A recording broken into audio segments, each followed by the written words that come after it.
नमस्ते, मैं विद्या। आज आपको पढ़ाऊंगी प्रत्यय। प्रत्यय, उपसर्ग, समास, संधि, ये चारों ही प्रकार नए शब्द बनाने की एक प्रक्रिया है। इनसे हम कई बार दो शब्द जोड़कर, प्रत्यय जोड़कर, उपसर्ग जोड़कर नए नए शब्द बनाते हैं। तो आज का हमारा टॉपिक है प्रत्यय। प्रत्यय क्या होता है? प्रत्यय एक शब्दांश होता है, अर्थात शब्द का एक अंश। शब्द का अंश कहने का मतलब ये है कि इसका स्वतंत्र अर्थ हम नहीं कह सकते। ये जब किसी शब्द में जुड़ जाता है तब ये अपना अर्थ देते हैं, लेकिन हम प्रत्यय को निरर्थक भी नहीं कह सकते। जैसे एक प्रत्यय है ता। ता जो प्रत्यय है, हिंदी में किसी शब्द के अंत में जुड़ने के बाद भाववाचक संज्ञा बनाता है। तो हम कहेंगे कि ता प्रत्यय भाववाचक संज्ञा के अर्थ में लगेगा, लेकिन हम ये नहीं कह सकते कि ता प्रत्यय का अर्थ ही भाववाचक संज्ञा है। ता प्रत्यय जुड़ने के बाद ये एक भाववाचक संज्ञा बना देता है। ता जो प्रत्यय है, हिंदी में हम ता ही पढ़ेंगे, लेकिन संस्कृत में ये तल प्रत्यय का रूप है जो भाववाचक संज्ञा बनाता है। उपसर्ग क्या होते हैं? उपसर्ग किसी भी शब्द के आदि में जुड़ते हैं और ये पूर्ण रूप से शब्द होते हैं, जबकि प्रत्यय शब्दांश होते हैं। उपसर्गों का अपना एक अर्थ भी होता है, लेकिन वह भी एक नए शब्द बनाने की प्रक्रिया है और प्रत्यय भी एक नए शब्द बनाने की प्रक्रिया है। प्रत्यय शब्द के अंत में लगते हैं और उपसर्ग शब्द के आदि में लगते हैं। तो हम पढ़ेंगे कि प्रत्यय क्या है। प्रत्यय वह शब्दांश है जो किसी शब्द के अंत में जुड़कर एक नया शब्द बना देता है। प्रत्यय जब जुड़ता है तो इसकी एक शर्त होती है कि अगर किसी शब्द में जुड़ जाए तो जो बाद में शब्द बनेगा उसका अर्थ और पहले वाले शब्द का अर्थ संबंधित होना चाहिए, यानी उससे मिलता जुलता होना चाहिए। एक अर्थ तो नहीं हो सकता, क्योंकि हम कुछ जोड़ रहे हैं तो कुछ जुड़ने के बाद थोड़ा अर्थ में बदलाव आएगा, लेकिन वो उससे मेल खाता हुआ होना चाहिए। जबकि उपसर्ग में ये शर्त नहीं है। उपसर्ग में अलग अर्थ भी हो सकता है, विलोम भी हो सकता है और कोई अन्य अर्थ भी बन सकता है, जबकि प्रत्यय में ये शर्त है कि अर्थ उससे संबंधित ही होना चाहिए। जैसे हम एक उदाहरण के माध्यम से समझते हैं। हमने एक शब्द लिया लाल। लाल शब्द एक सार्थक शब्द है, इसका एक अर्थ निकल रहा है। लाल का मतलब लाल रंग, लाल का मतलब पुत्र भी होता है और लाल का मतलब रत्न भी होता है, यानी ये शब्द सार्थक है। और इसमें एक प्रत्यय जोड़ दिया ची। ची भी एक प्रत्यय है, इससे भी बहुत सारे शब्द बनते हैं, जैसे संदूक ची, बंदूक ची, देख ची, ऐसे। तो ची एक प्रत्यय है और लाल भी एक सार्थक शब्द है। तो इस हिसाब से तो ये लालची बन जाना चाहिए। लेकिन एक शब्द है लालच और इसमें एक प्रत्यय जोड़ते हैं ई, ये शब्द भी लालची ही बनेगा। तो इन दोनों में से एक ही ठीक है। तो इस स्थिति में हम क्या करेंगे कि जो बाद में शब्द बन रहा है उसका मेल हम पहले वाले शब्द से देखेंगे। लालची कौन होता है? लालच करने वाला। तो लालच करने वाला ये अर्थ लाल शब्द के अर्थों से कहीं भी मेल नहीं खा रहा, इसलिए ये वाला उदाहरण हमारा गलत हो जाता है कि लाल प्लस ची से ये शब्द नहीं बनेगा। हालांकि लाल शब्द भी सार्थक है और ची शब्द भी एक प्रत्यय है, फिर भी ये गलत है क्योंकि इसका ये अर्थ इस अर्थ से मेल नहीं खा रहा। ये देखते हैं, लालची होता है लालच करने वाला, और लालच करने वाला यानी लालच शब्द है यहाँ पे, तो ये मेल खा रहा है, इससे संबंधित है, इससे रिलेटेड है, तो ये क्या हो जाएगा? ठीक हो जाएगा। तो लालची शब्द कैसे बना? लालच प्लस में ई से। तो इस प्रकार हम सभी प्रत्यय में ये देखेंगे कि जब प्रत्यय जुड़ने के बाद जो शब्द बन रहा है उसका अर्थ पहले जो शब्द था उससे रिलेटेड यानी संबंधित होना चाहिए, तो ही प्रत्यय ठीक है। प्रत्यय जब हम छांटते हैं तो प्रत्यय छांटने से पहले उसमें एक सार्थक शब्द बचना चाहिए। दूसरी बात हम जानेंगे कि जब भी हम प्रत्यय जोड़ते हैं तो अधिकतर मतलब अधिकतर आधे से ज्यादा प्रत्ययों में हम अंतिम स्वर को जीरो करेंगे, यानी संस्कृत में उसको कहते हैं टी, और टी भाग का लोप कर देंगे। तो हम हिंदी में समझें तो यूं समझेंगे कि जो शब्द का अंतिम स्वर होता है उसको हम काट देंगे, उसको हम जीरो कर देंगे अधिकतर शब्दों में जहां पे हमें अड़चन आती है। जैसे ये प्रत्यय हमने जोड़ा तो लालच, ये जो च था इसमें च प्लस ए से बना हुआ था, यानी लालच शब्द का अंतिम स्वर था ए, और अगर हम संधि के हिसाब से जोड़ते तो ए और ई मिलके तो ए बन जाता, तो ये शब्द बनता लालचे, लालची तो नहीं बनता। तो यहाँ पे हमने क्या किया है, जो लालच शब्द है इसका अंतिम जो ए है उसको हमने काट दिया है, उसका हमने लोप कर दिया है, और लोप करने के बाद ये आधा रह जाएगा और ई इसमें मिला देंगे, तो ये शब्द बनेगा लालची। इसी तरह जो प्रत्यय होता है उसकी आवाज, उसकी ध्वनि शब्द के अंत में आनी ही चाहिए, तब प्रत्यय सही होता है। यानी ई प्रत्यय जोड़ रहे हैं तो अंत में ई की आवाज, ई की ध्वनि आएगी ही आएगी, चाहे उसको उसके रास्ते में जो स्वर आ रहा है उसको काटना ही क्यों ना पड़े, तो अंत में जो प्रत्यय जोड़ रहे हैं उसकी आवाज जो है वो आएगी ही आएगी। जैसे लालची शब्द था तो इसमें अंत में ई जुड़ेगी ही जुड़ेगी और ई की ही आवाज आएगी, तो इसलिए हमने च का ए था वो काट दिया। संधि में थोड़े से अलग नियम होते हैं, प्रत्यय में थोड़े से अलग नियम होते हैं, जबकि उपसर्ग जब जोड़ेंगे तो संधि वाले नियम ज्यों के त्यों लागू होंगे, पर प्रत्यय में ऐसा नहीं होगा। बल्कि बहुत सारे प्रत्यय तो ऐसे होंगे जो संस्कृत के प्रत्यय हैं और हिंदी में उपयोग किए जाते हैं, उनमें तो पहले स्वर में भी अंतर आ जाएगा, हम आगे पढ़ेंगे उनके बारे में। तो इस प्रकार जहां पे हमें जरूरत लगेगी वहां हम क्या कर देंगे, अंतिम स्वर को काट देंगे। जैसे एक बहुत ही प्रसिद्ध शब्द है जो अधिकतर गलत लिखा हुआ मिलता है, जैसे दवाइयां शब्द है। दवाइयां हम किसी भी दुकान पर जाके देखेंगे तो हमें ऐसे लिखा हुआ मिलेगा, या फिर चंद्र बिंदु की जगह बिंदु भी मिल सकता है, तो ये गलत तो होता है। हम कैसे समझेंगे, दवाई शब्द ऐसे लिखेंगे, बड़ी की बड़ी होती है, दवाई अकेला लिखना है तो ऐसे लिखेंगे, जबकि दवाइयां लिखेंगे तो क्या करना है, दवाई शब्द में इया प्रत्यय जोड़ना है हमें, इया। अब इसमें प्रत्यय क्या जोड़ रहे हैं हम, इया जोड़ रहे हैं, यानी छोटी ई है यहाँ पे और यहाँ पे आ गई बड़ी ई।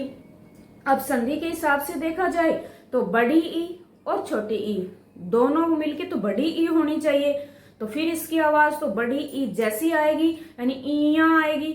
तो हमें क्या करना है, जो प्रत्यय होता है आवाज उसकी ही आनी चाहिए। तो यहाँ छोटी ई है और यहाँ बड़ी ई है, तो हमने क्या किया, अंतिम स्वर था ये, इसको काट दिया हमने, इस ई को हम क्या कर देंगे, कट कर देंगे, और फिर बाकी का ये जोड़ देंगे, दवा इसमें से बचा और इया ये लिख दिया, तो ये शुद्ध शब्द ऐसे लिखा जाएगा, दवाइयां।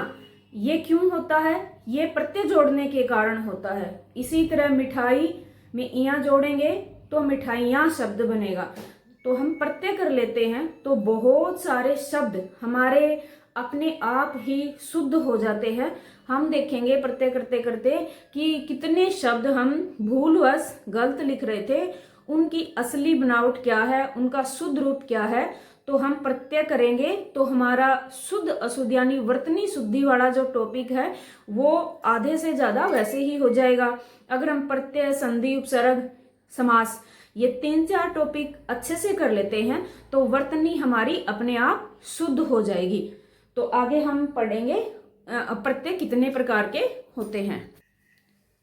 हम प्रत्यय शब्द के अंत में जोड़ते हैं तो हमें शब्द के अंतिम वर्ण का पता होना चाहिए कि अंतिम वर्ण क्या है। जैसे हम एक शब्द लेते हैं रात, दिति, शूर, तो ऐसे हमने 2-3 शब्द लिए और हमने देखा कि इनका अंतिम स्वर क्या है। और कई प्रत्यय ऐसे होंगे जो पहले स्वर पे भी प्रभाव डालेंगे। अंतिम तो हमें दोनों देखने हैं, चाहे स्वर हो चाहे व्यंजन हो कि अंतिम वर्ण है क्या, लेकिन पहले स्वर के बारे में भी हमें ज्ञान होना चाहिए। अब ये जो रात शब्द है इसको हम तोड़ के देखते हैं तो र में आ की मात्रा है और तय में ए स्वर मिला हुआ है। तो रात शब्द का जो पहला स्वर है वो आ है। वर्ण तो र है, वर्ण स्वर भी होता है और व्यंजन भी होता है। अगर हम बात करें कि रात शब्द का पहला वर्ण क्या है तो वर्ण हम बोलेंगे र। अगर रात स्वर का पहला रात शब्द का पहला स्वर पूछा जाए तो स्वर कौन सा है, आ है, और रात शब्द का अंतिम वर्ण क्या है, ए है। तो रात शब्द का अंतिम वर्ण ए है। इसी तरह द्वितीय शब्द है, द्वितीय शब्द का पहला वर्ण तो द है और अंतिम वर्ण कह दो चाहे स्वर कह दो ई है। तो हमें ये बात पता होनी चाहिए, पहला स्वर और अंतिम वर्ण, अंत में चाहे स्वर आए चाहे व्यंजन आए, हमें अंतिम का पता होना चाहिए। जैसे शोर शब्द है, इसका पहला स्वर है बड़ा ऊ और अंतिम वर्ण है ए, तो ये चीज हमें पता होनी चाहिए। समास शब्द का पहला स्वर ए है और अंतिम वर्ण क्या है, ए है। अंत में कुछ भी हो वो हमें पता होना चाहिए और पहला स्वर कहाँ पे मिल रहा है वो हमें पता होना चाहिए। अब एक शब्द है व्यवसाय, व्यवसाय शब्द का अंतिम वर्ण तो हमें पता है, यह में जो ए मिला हुआ वो है, लेकिन व्यवसाय शब्द का पहला स्वर पूछा जाए तो हम देखेंगे वह में तो स्वर है ही नहीं, तो पहला स्वर हमें कहाँ जाके मिला, यह में। यह में जो ए है उसको हम क्या मानेंगे, पहला स्वर मानेंगे। तो प्रत्यय जोड़ते इसमें हमें ये छोटी छोटी बातें होती हैं वो हमें पता होनी चाहिए कि अंतिम वर्ण कौन सा है, पहला स्वर कौन सा है, और जब हम प्रत्यय जोड़ते हैं तो अंतिम स्वर को हमें लगभग 0 करना होता है। अब हम देखते हैं कि प्रत्यय कितने प्रकार के होते हैं। हिंदी में मुख्यतः 2 प्रकार के प्रत्यय होते हैं। एक बंटवारा अलग होता है, वो हम अलग करेंगे, भाववाचक कर्तृवाचक, वो अलग तरह से बांटा हुआ है। जो मुख्य रूप से प्रत्यय हैं वो 2 प्रकार के हैं, कृत प्रत्यय और तद्धित प्रत्यय। कृत प्रत्यय कौन से होते हैं, जो धातु में जुड़ते हैं। हमने पिछले टॉपिक में क्रिया का टॉपिक किया था और उसमें हमने धातु अच्छी प्रकार से की थी। धातु क्या होती है, क्रिया का मूल रूप। तो धातु में जो प्रत्यय जोड़ा जाएगा उसे हम कृत प्रत्यय कहेंगे, और जो संज्ञा सर्वनाम विशेषण आदि में जो प्रत्यय जोड़ा जाएगा उसे हम तद्धित प्रत्यय कहेंगे। तो हम करते हैं 2 प्रकार के प्रत्यय। हम पढ़ रहे हैं 2 प्रकार के प्रत्यय, कृत प्रत्यय और तद्धित प्रत्यय। जो कृत प्रत्यय है ये धातु में जुड़ते हैं, तो हम 2 बातें इनकी याद रखेंगे। कृत प्रत्यय धातु में जुड़ते हैं। कई बार पेपर में आ जाता है कि जो प्रत्यय क्रिया में जुड़ते हैं उसे क्या कहते हैं, उसे भी कृति कहेंगे, क्योंकि धातु और क्रिया दोनों मेल खाते हैं। क्रिया का मूल रूप क्या है, धातु ही है। तो कई बार ऐसे लिख दिया जाता है कि क्रिया में जुड़ने वाले प्रत्यय कौन से हैं या धातु में जुड़ने वाले प्रत्यय कौन से हैं, तो दोनों को एक ही समझे। दूसरी बात इसकी हम ध्यान रखेंगे कि कृत प्रत्यय जुड़ने से जो शब्द बनता है उसे हम बोलेंगे कृदंत। कृत प्रत्यय जुड़ने से कृदंत शब्द बनता है। हम कह सकते हैं कि कोई धातु है, उसमें हमने एक प्रत्यय जोड़ा और जब प्रत्यय जुड़ने के बाद नया शब्द बन गया उसे हम क्या कहेंगे, कृदंत कहेंगे। जैसे पढ़ना शब्द क्या है, क्रिया है, और इसका धातु निकलेगा पढ़। हमें अगर कोई कहे कि पढ़ना क्रिया में प्रत्यय जोड़े तो ये अंडरस्टूड होता है कि पढ़ना शब्द में नहीं जुड़ेगा। किसी क्रिया में कोई प्रत्यय जोड़ने के लिए कह रहा है तो वो धातु में ही जोड़ा जाएगा, चाहे उसने बोला हो या ना बोला हो। तो हमने प्रत्यय जोड़ा है, पढ़ शब्द में हम प्रत्यय जोड़ेंगे आई, और ये एक शब्द बनेगा पढ़ाई। अब इस शब्द में से प्रश्न बनेंगे, हमसे पूछा जाए कि पढ़ाई, पढ़ाई शब्द में प्रत्यय है, ऐसे आ सकता है, पढ़ाई शब्द में प्रत्यय है। तो इसके ऑप्शन हो सकते हैं, एक तो हो सकता है आई, आई, या फिर सी होगा छोटी ई, और डी होगा सिर्फ बड़ी ई। एक तो ऑप्शन ये आ सकते हैं। अगर ऐसे ऑप्शन आए तो हम उत्तर लगा देंगे ए ऑप्शन, आई होगा। लेकिन एक प्रकार के और ऑप्शन आ सकते हैं, पढ़ाई शब्द में प्रत्यय है और ऑप्शन ये देखो, इसमें कृत प्रत्यय है, इसमें तद्धित प्रत्यय है, या इसमें कृदंत है, या फिर इसमें तद्धितांत है। ऐसे ऑप्शन आ जाए तो हमें उत्तर क्या देना है भाई? प्रश्न को समझो पहले। इस प्रश्न में प्रत्यय पूछा है, हमसे शब्द नहीं पूछा। अगर ये पूछता कि पढ़ाई शब्द कौन सा बना है, यानी पढ़ाई शब्द है, प्रश्न ये होता, तो यहाँ पे शब्द पूछा है और इस प्रश्न में प्रत्यय पूछा है, तो हम प्रत्यय देंगे। तो प्रत्यय तो दो ही प्रकार के हैं इसमें, कृत और तद्धित। तो हम उत्तर कौन सा लगा देंगे? कृत प्रत्यय, कि पढ़ाई शब्द में कृत प्रत्यय है। कृदंत तो शब्द को कहेंगे हम, तो इसमें कृत प्रत्यय है, तद्धित इसमें है नहीं। कृदंत और तद्धितांत शब्दों के नाम है, प्रत्यय के नहीं है। अगर प्रश्न ये आए कि पढ़ाई शब्द है या फिर पढ़ाई शब्द कौन सा है, यहां पे इसने शब्द के बारे में पूछा है, तो पढ़ाई शब्द बना कैसे है? एक धातु में प्रत्यय जुड़ने से बना है, और धातु में प्रत्यय जुड़ने से जब कोई शब्द बनता है तो उसे हम क्या कहते हैं? कृदंत कहते हैं। तो शब्द पूछा जाए तो कृदंत, और प्रत्यय पूछा जाए तो कृत प्रत्यय हम जवाब देंगे। हमें ऑप्शन देखना है कि इस टाइप के ऑप्शन आते हैं या फिर आई मतलब लास्ट में जो शब्द जुड़ा हुआ है वो ऑप्शन में आते हैं। तो हमें ऑप्शन देख के आंसर देना है। प्रत्यय हम रट नहीं सकते कि पढ़ाई शब्द में तुमने रट्टा मार लिया, आई प्रत्यय है और लगा के आ जाएंगे, नहीं। प्रत्यय का कॉन्सेप्ट क्लियर होगा तब तुम जवाब दे सकते हो। और प्रत्यय एक ऐसा टॉपिक है जो सीईटी में बहुत आता है, एचटेट में भी, सीटेट में भी, यानी कोई भी परीक्षा हो जहां पे हिंदी आती है वहां पे प्रत्यय उपसर्ग आते ही आते हैं। तो ये हमने कर लिए कृत प्रत्यय के उदाहरण। अब कृत प्रत्यय उन सभी को कहेंगे जो किसी धातु में जुड़ते हैं। जैसे टकराना, टकराना शब्द है और टकराना क्रिया है, क्रियापद है, और इसका जो धातु निकलेगा टक्कर, और इसमें आहट प्रत्यय जोड़ दिया तो टकराहट शब्द बनेगा। तो हमने देखा कि टकराहट शब्द एक भाववाचक संज्ञा बन गया, लेकिन किस में जुड़ने के बाद बना है? धातु में जुड़ने के बाद बना है। तो इसकी मूल में एक धातु है। शब्द कोई भी आए हम उसको तोड़ के देख लेंगे, तोड़ के देखने पर अगर उसके मूल में कोई धातु निकलती है तो वो उसको हम कृदंत शब्द बोलेंगे और उसमें कृत प्रत्यय बोल देंगे। अगर संज्ञा सर्वनाम विशेषण निकलता है तो उसे हम कहेंगे इसमें तद्धित प्रत्यय है और ये शब्द बना है तद्धितांत। तो इस प्रकार हम सारे प्रत्यय देखेंगे। अब हम करते हैं तद्धित प्रत्यय। तब तद्धित प्रत्यय की भी दो बातें हम ध्यान रखेंगे। तद्धित प्रत्यय किसमें जुड़ते हैं? तो हमें पता है तद्धित प्रत्यय संज्ञा सर्वनाम तथा विशेषण में जुड़ते हैं।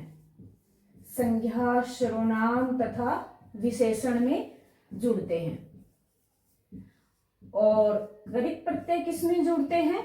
धातु में जुड़ते हैं। दूसरी इसकी लाइन हम ध्यान रखेंगे कि तद्धित प्रत्यय जुड़ने से, तद्धित प्रत्यय जुड़ने से तद्धितांत शब्द बनते हैं। तद्धित प्रत्यय जुड़ने से तद्धितांत शब्द बनते हैं, यानी जो शब्द बनेगा उसका नाम हम रखेंगे तद्धितांत। तो अब हमें कोई ऐसा शब्द लेना है जो संज्ञा हो, सर्वनाम हो या फिर विशेषण हो, इनमें से कोई भी हो। तो हमने एक शब्द ले लिया, जैसे हमने शब्द लिया चूहा। चूहा शब्द क्या है? संज्ञा है, जातिवाचक संज्ञा है। तो इसमें हमने प्रत्यय जोड़ा इया और ये शब्द बन गया चूहिया। अब इसमें से प्रश्न पूछे जाएंगे कि चूहिया जो शब्द है, चूहिया शब्द में प्रत्यय है और 3 संभावनाएं हो सकती है पिछले शब्द की तरह। एक तो ये हो सकती है कि इसमें ऑप्शन आ जाए या, बी आ जाए या, सी आ जाए आ और डी आ जाए इया। एक तो ये संभावना है। ऐसे ऑप्शन आए तो हम उत्तर लगा देंगे इया। लेकिन उत्तर वो वाले आ जाए, ऑप्शन वो वाले आ जाए कि इसमें प्रत्यय है, कृत है, तद्धित है या फिर कृदंत है या तद्धितांत है। ऐसे ऑप्शन आ जाए तो हम इसके अनुसार ही सोचेंगे। भाई चूहिया शब्द चूहा शब्द में कुछ जोड़ने पर बना है और चूहा शब्द मूल शब्द है इसका, और मूल शब्द क्या है? संज्ञा, सर्वनाम, विशेषण, क्रिया। इन चारों में से क्या है? इन चारों में से ये संज्ञा है। और संज्ञा में जब कोई प्रत्यय जुड़ता है तो उस प्रत्यय का नाम हम रखते हैं तद्धित प्रत्यय। तो उत्तर हो जाएगा तद्धित। एक तरह का और प्रश्न पूछा जा सकता है कि जो चूहिया हमारा शब्द बना है, चूहिया शब्द है, अब हमें देखना है कि यहाँ पे शब्द पूछा है और यहाँ पे प्रत्यय पूछा है। प्रत्यय पूछा था तो हमने प्रत्यय का ही जवाब दिया, लेकिन शब्द पूछेगा तो हमें शब्द ही बताना है कि अब ये शब्द बना क्या है, अब इसका नाम क्या है। तो हम नाम बता देंगे तद्धितांत, यानी तद्धित प्रत्यय अंत में है जिसके, उसे कहते हैं तद्धितांत। कृत प्रत्यय अंत में है जिसके, उसको कहते हैं कृदंत। तो इस प्रकार हमने तद्धित और कृत प्रत्यय किए हैं। ये संभावना हो सकती है कि कोई एक ही प्रत्यय कभी किसी धातु में जुड़ जाए तो उसका नाम हम कृत ही रखेंगे। वही प्रत्यय अगर संज्ञा, सर्वनाम, विशेषण में से किसी में जुड़ जाए तो उसे हम तद्धित कह देंगे। यानी एक ही प्रत्यय के नाम बदल सकते हैं। वो किस पे डिपेंड करेंगे? मूल शब्द पे डिपेंड करेंगे कि नाम कैसे बदल रहे हैं। जैसे एक शब्द लिया हमने, यहां लिख लेते हैं, चाचा शब्द लिया, चाचा प्लस में एरा, और ये शब्द बन गया चचेरा। जैसे हम बोलते हैं मेरा भाई, चचेरा भाई, ऐसे बोलते हैं। तो चाचा जो शब्द है ये जातिवाचक संज्ञा है।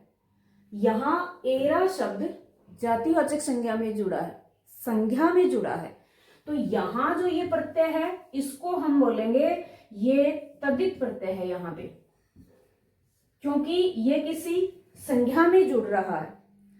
अगर ये किसी धातु में जुड़ जाए तो इसका नाम बदल जाएगा।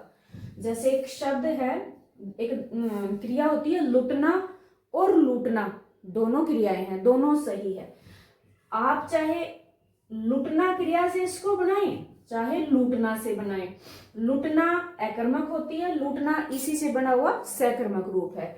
तो इनमें से कोई भी धातु ले सकते हैं हम, कोई भी धातु, चाहे ये ले लो चाहे ये ले लो, दोनों से एक ही बनेगा।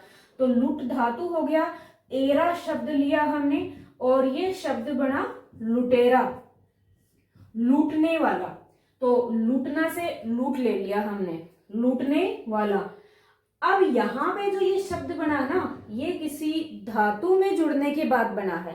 तो इस एरा जो शब्द को हम बोलेंगे कृत प्रत्यय, क्योंकि यहां पे ये किसी धातु में जुड़ा हुआ है। तो हम सारे प्रत्यय करने के बाद हम ये विश्लेषण कर सकते हैं कि कौन सा शब्द किस प्रकार के शब्द में जुड़ा हुआ है। आजकल एचटेट में, सीटेट में ऐसे प्रश्न आ रहे हैं कि इनमें से कौन सा कृत भाववाचक संज्ञा है, इनमें से कौन सा तद्धित भाववाचक संज्ञा है, इनमें से कौन सा कृत क्रमवाचक संज्ञा, क्रमवाचक शब्द बना है, ऐसे प्रश्न आ रहे हैं। तो ऐसे प्रश्नों को हल करने के लिए हमें कॉन्सेप्ट क्लियर करना होता है। हम इनके रट्टे मार ही नहीं सकते। आप कितने शब्द याद करोगे, एक ही प्रत्यय कभी कृत के रूप में आ रहा है, कभी तद्धित के रूप में आ रहा है, तो इनको हमें अच्छे से पढ़ना ही पड़ेगा। तो अब हम आगे जोड़ के देखते हैं कि प्रत्यय कैसे जुड़ते हैं। ये सारा अब तक प्रत्यय के बारे में हमने पढ़ा है। प्रत्यय अब हम शुरू करेंगे।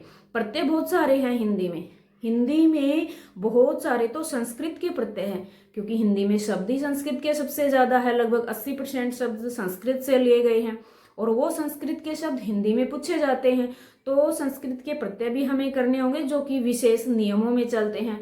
इसके बाद हिंदी के भी अपने प्रत्यय आते हैं, उनमें कोई खास नियम चलता नहीं है, सिर्फ जनरल नॉलेज से काम चल जाता है। इसके बाद अरबी, फारसी, इंग्लिश के कुछ एक शब्द हैं जिनमें हमें प्रत्यय जोड़ने की जरूरत पड़ेगी, जिनमें भी कोई खास नियम नहीं चलता है। तो हमें सबसे ज्यादा जो ध्यान देना है वो संस्कृत के प्रत्ययों पे देना है, जो कि एक परिवर्तन करते हैं, शब्द के अंदर परिवर्तन कर देते हैं। और वो परिवर्तन कैसे करते हैं वो पढ़ेंगे हम। संस्कृत के प्रत्ययों में भी कुछ एक ऐसे प्रत्यय हैं जो अंत में तो परिवर्तन करते ही करते हैं, शब्द के पहले स्वर में भी परिवर्तन कर देते हैं, और इनसे बहुत सारे शब्द शुद्ध भी हो जाते हैं और कभी न कभी इनमें से पूछे जाते हैं। कभी शब्द शुद्धि के रूप में, कभी पर्यायवाची के रूप में, कभी विलोम शब्द के रूप में पूछ ही लिए जाते हैं किसी न किसी रूप में। तो हम ये 5-6 पढ़ते हैं, ये अगर अच्छे से करते हैं तो ये